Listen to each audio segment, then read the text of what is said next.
What's going on, Pepper fam? Just doing some transplanting again here today. 7 Pot Vetta, OG number 1. These are all OG number 1s. These are about 5 weeks old. They are still inside the 48 cell trays. See, we got a little runt in there that just didn't want to grow up and perform for me, so. But this is what the OG one is looking like at 5 weeks indoors. I'm currently out in the garage, so I figured I'd bring these out in the sun and shoot a little quick video and show you guys what these look like at 5 weeks in Pro Mix HP. Looking damn fine. All right, so I just went in and grabbed another quad tray, 7 Pot Vetta OG1. Both of these on the left are the OG1s, and we got 7 Pot Vetta 21. So these two are sprouted from 2021 seed stock. I didn't tag it on the back, but the 2021 seed stock is probably a keeper out of a couple of different phenos that I decided to keep back. And I'm gonna try to grow these out this season to see if something else comes up. Looking damn fine. I truly believe that while trying to progress this whole 7 Pot Vetta thing is to sprout seeds again from multiple different seasons and see what pops up.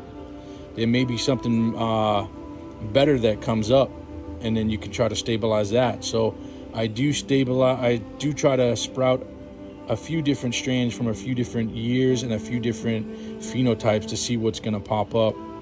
But this is just a quick view. 5 weeks, still in the 48 cell trays.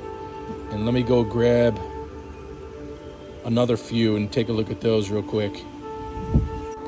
All right, so I grabbed another quad cell tray, and we have 7 Pot Vetta OG3, and the 7 Pot Vetta with the star on it is gonna be another keeper pheno I found, I think last season, and I marked it with a star. This way I could save seeds, sprout it again, grow it out again, and see what pops up.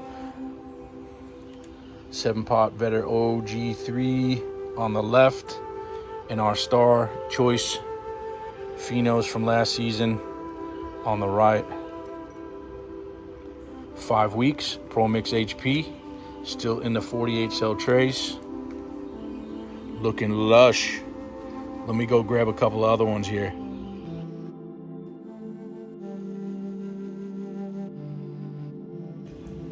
So here's a 7 Pot Vetta that I transplanted from the 48 cell tray up into this red solo cup.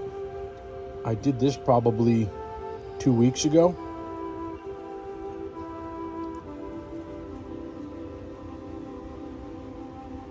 And it definitely blew out. It definitely expanded. It definitely grew quite a bit. I want to say it doubled in size.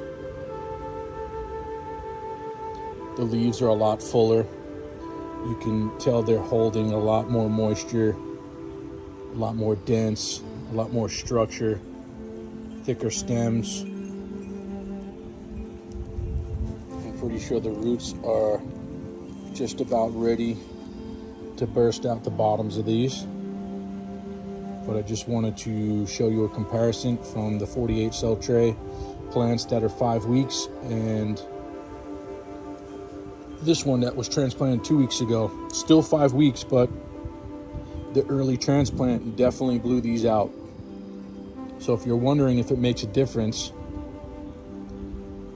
between the 48 cell trays and potting them up, it definitely makes a huge difference.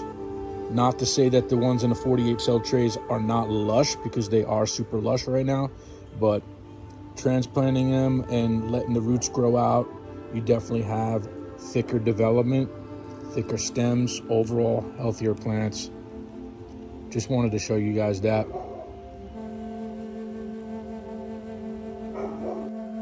All right, another random bunch here. 7 Pot Vetta with the star, Keeper Pheno, 7 Pot Vetta OG3. I've seen a lot of OG3s this season that are showing some promise as far as structure, leaf color, stem color, and whatnot. But again, 48 cell trays, 5 weeks in Pro Mix.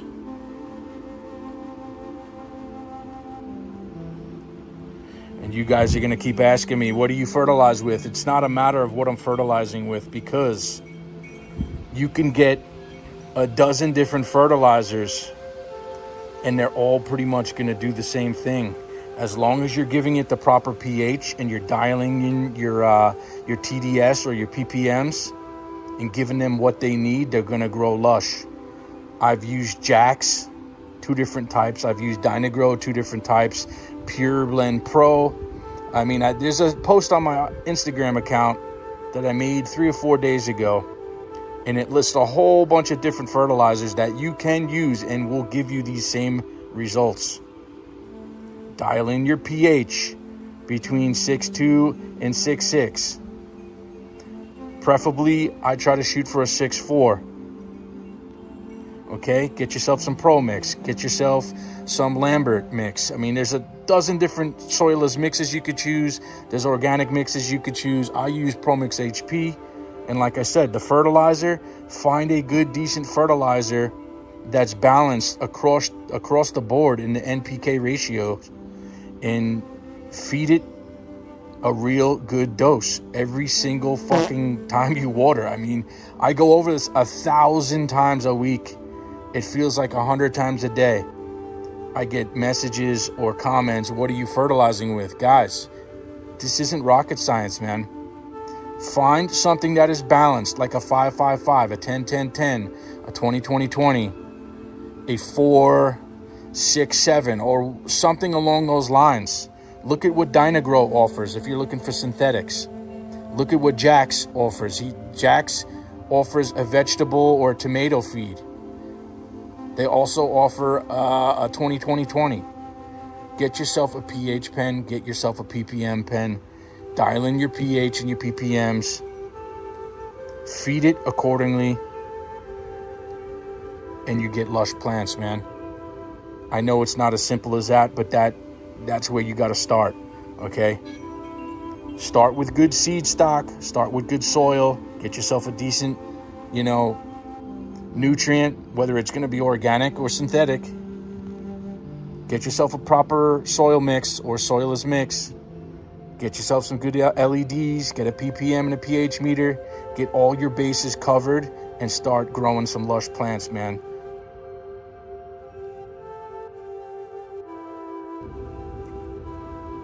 Okay. This is the last quad pack I'm going to grab for today. 7 Pot Vetta Murder. So we got the Murder Red. That's a red phenotype that came up. Pretty wicked. Has some, grows purple red pods at the end. Or should I say, it grows green with purple blushing pods and ripens to a red with some purple blushing in it. And wicked looking pods with wicked freaking heat. But on the left, like I just was explaining, 7 Pot Vetta Murder Reds.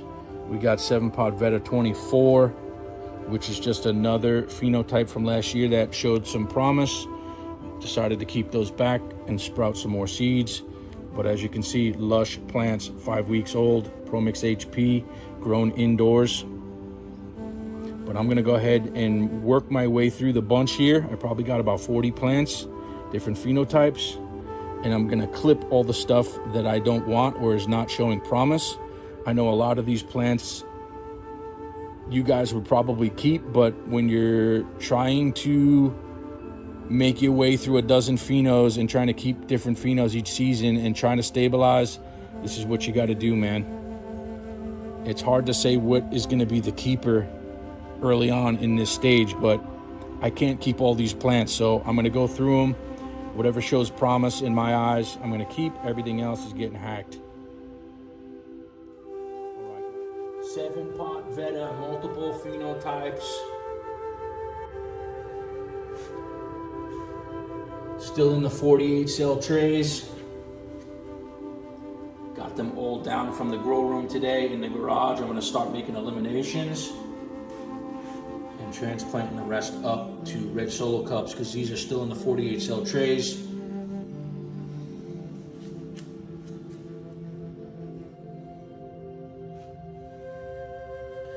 Most of these are quads, so there's 4 plants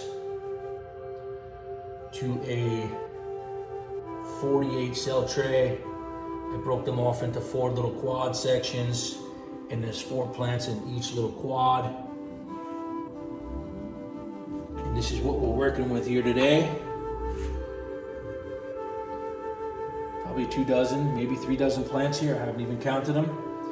But all 7-pot Vettas, all lush.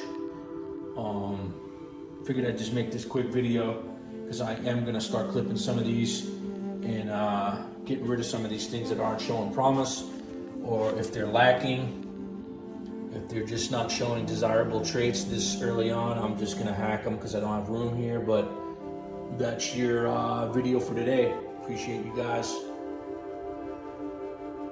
Peace.